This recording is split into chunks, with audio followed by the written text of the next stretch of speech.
Hello বন্ধুরা, তোমরা সবাই কেমন আছো? আশা করছি খুবই ভালো আছো। আর আমিও আজকে ভালো আছি। দেখো ঘুম থেকে উঠে পড়েছি দুপুরবেলা আর কি, শুয়েছিলাম একটু, তো এসে ডাকলো তোমাদের দাদাভাই আর উঠে পড়েছে। আর এখানে প্রিয়া উঠে পড়েছে, চোখ মুখ ধুয়ে চলে এসেছে। কেন এসেছি দেখো, আজকে আমাদেরকে আমাদের ঘরের মালিক এত এত ফুল দিয়ে গেছে। আর কত ফুল দেখো, 3 প্যাকেট ফুল ছিল, তো ঠেসে ঠেসে ভরা ছিল, কিন্তু ফুলগুলো ঠিক আছে। ও এখানে থেকে হাসছিল।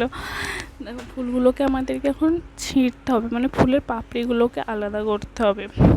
তো সেই কারণে আমরা শুয়েছিলাম এই বিছানা কাপড়ে। তো আর ধরো ফুলগুলো ছিঁড়তে পারবো না, যেহেতু ঠাকুরের ওপরে ছেটানো হবে। শুধু ঠাকুর নয়, মানুষের ওপরেও ছেটানো হবে। তো সেই কারণে দেখো আমরা চেঞ্জ করে নিয়েছি। চেঞ্জ করার পরেই সব ফুলগুলোকে ঢালছিলাম। আর একটা প্যাকেটে না পাপড়িগুলো আলাদা করাই ছিল, তো 2টো প্যাকেট আমাদেরকে আলাদা করতে হয়েছে। তো তোমাদেরকে এটা ঢেলে দেখিয়ে দিয়েছি, মানে দেখানোর জন্য ঢেলেছিলাম, না ঢাললেও কোনো ব্যাপার ছিল না। আর ঢালতে হতো, এমনিতে ঝুড়িতে ভরার ছিল সেই কারণে। তো দেখো আমরা এখন এখানে ফুল ছিঁড়বো। আর শুধু আমরা দুজনে ছিঁড়ছি না, আর একজনও আছে, সেটাও তোমাদেরকে দেখাবো।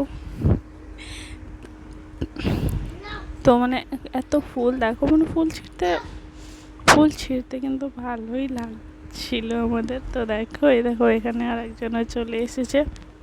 তো ফুলগুলো কেন ছিঁড়ছি, কিসের জন্য ছিঁড়ছি, সেগুলো কিন্তু তোমাদেরকে দেখাবো। আমি বলেই দিয়েছি যে ঠাকুরের আর মানুষের গায়ে ছেটানোর জন্য। তো কোন ঠাকুরের গায়ে ছেটানোর জন্য সেটা তোমাদেরকে দেখাবো। আর সেটা দেখতে হলে নেক্সট ভিডিওটা তোমাদের কিন্তু দেখতেই হবে। তো এখানে দেখো, মানে একটা ফুলের মালাও দিয়েছিল, সেটা আমারও খুব ভালো লাগছিলো। আমার তো মনে হচ্ছিলো গলায় পরে ফেলি, তো পরিনি, যেহেতু এমনি ভালো লাগছিলো বলে গায়ে লাগিয়েছিলাম। তো ফুল মানে অর্ধেক ছেঁড়া কমপ্লিট হয়ে গেছে একটা ঝুড়িতে। তখন এগুলো তো ছেঁড়াই ছিল। তো মানে এত ফুল, তো ফুল নিয়ে আনন্দ করছিলাম আর কথা বলছিলাম আর ফুলগুলো ছিঁড়ছিলাম। দাদাভাই ওই ফুলগুলো এনে দিয়েছিল নিচে থেকে। তো ও বলছিল যে সব কেন মিলিয়ে দিয়েছো একসঙ্গে, আসলে তো মানে গোলাপের পাপড়িগুলো আর গাঁদার পাপড়িগুলো আলাদা আলাদা করে রাখতে বলেছিল।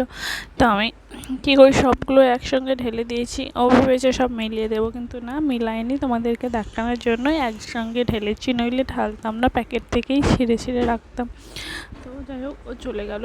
আর ফুলগুলো দেখো এত সুন্দর লাগছে না। আমি তো শুধু ভিডিওই করেছি ফুলের, কি বলো তো, মানে ফুল এমনই একটা জিনিস, সব কাজের জন্যই ব্যবহার করা হয় বলো।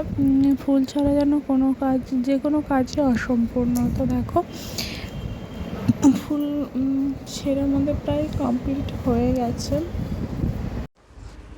সব কিছুর জন্যই ফুলের দরকার, ভালোবাসাতেও ফুল তো দরকারি। দেখো ফুলগুলো নিয়ে কিন্তু আমি খুব মজা করছিলাম, আমার খুবই ভালো লাগছিল। ফুলগুলো আমার ছেঁড়া, মানে আমার নয়, আমার বলছি, আসলে আমাদের ছেঁড়া কমপ্লিট হয়ে গেছে। তো 2টো ঝুড়িতে তো ভরা হয়ে গেছে। তো এখানে আমরা এইগুলো মানে 3টে ঝুড়িতে ফুল হয়ে গেছিলো, আর এগুলো আঁটেনি বলে, ফুলগুলো ওই ঝুড়িতে আঁটেনি বলেই এই প্যাকেটটাতে আলাদা করে রেখে দিয়েছিলাম। তো যাই হোক বন্ধুরা, আমাদের ফুল ছেঁড়া পুরোপুরি কমপ্লিট হয়ে গেছে। এবার ফুলগুলো কী জন্য ব্যবহার করা হয় সেটাই তোমাদের দেখাবো। তোমরা সবাই ভালো থেকো, সুস্থ থেকো, পরের ভিডিওটা দেখতে থেকো। টাটা।